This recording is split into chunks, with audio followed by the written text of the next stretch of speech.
Hi, this is Aubrey with the Teaching, Learning, and Professional Education Center at Chadron State College.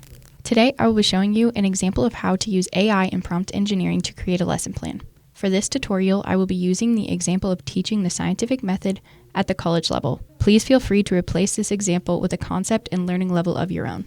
To start, you first need to go to ChatGPT and make an account. If you already have an account, feel free to log in. Once your account is made or you're signed in, you're able to start making the lesson plan. Now we're going to ask Chat to create a lesson plan over the scientific method at a college level and press enter. Now you can go through and review the lesson plan that was created. If there's anything you want to change, make note of it. We can now ask Chat to change our lesson plan.